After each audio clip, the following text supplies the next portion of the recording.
Okay, so in the last video I talked about the intro. You have to understand the intro in order for you to be able to do the solve, because you won't have everything in your proof you need to finish it if you don't have the intro part done. So make sure you got that finished first, and that's really just using definitions and segment addition, angle addition, postulate. All right, phase 2 is solving. So once you've got the intro part done, now you're trying to create relationships. So I'm going to take you through a couple proofs and help you with that. So let's go ahead and look at proof 1. So in this one, we established the midpoint means that they're equal. AM is equal to MB. And then we established that AB is equal to AM plus MB. So now, at this point, I want to try and create a relationship where I know that AB, the big line, is half of that is equal to AM. So instead of trying to get half AB, I think it's going to be easier for me to get 2 AM. So, like this. Because if I can get it to there, then I just divide. So, again, it's not necessarily knowing the path, but trying some things. And as you can see from the way I'm thinking about this, I start sometimes from the top, I start sometimes from the bottom, but I'm trying different things. You're probably going to have to try a few different things before you get to the right answer. So, trying to get to 2 AMs, I'm going to step 4, see if I can get rid of this MB. And I can because of this. So, AB is equal to AM plus AM. That is substitution. Okay? Step 5. Now I know I have 2 AMs, so I'm just going to combine those. That's simplifying. Okay? And then, hey, look, I got my proof done. Divide by 2, divide by 2. Step 6, 1/2 AB is equal to AM. Division. Okay. Now, my third phase is finished. Just make sure the proof looks like the proof.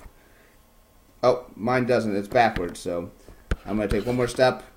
AM is equal to 1/2 AB. That's the symmetric property.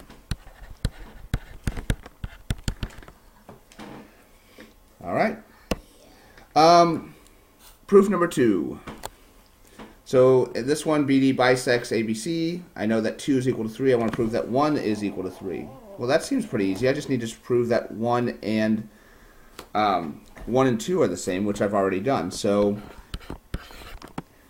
2 is equal to 3, 1 is equal to 2, so I'm going to say that measure of angle 1 is equal to the measure of angle 3. Substitution. And does it look like my proof statement? Not yet. Angle 1 is congruent to angle 3. Definition of congruent angles. Done.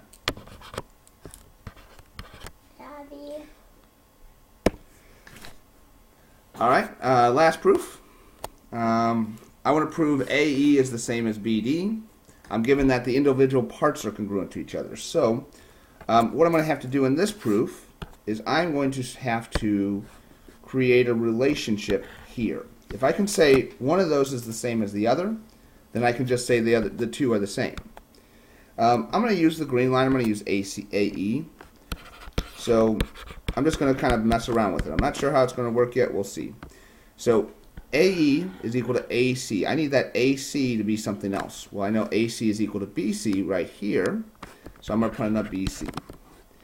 I need to replace this CE with something else.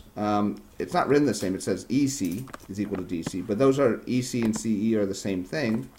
So I'm just going to replace that with a CD. Okay. That was substitution. All right. Now that I've got this and this are the same, now I can just substitute again. AE is equal to BD. Substitution. Okay. Hey, look, I'm done. Oh, nope. It's got to be congruent. So last step. AE is congruent to BD. Definition of congruent segments. All right, hope this helps.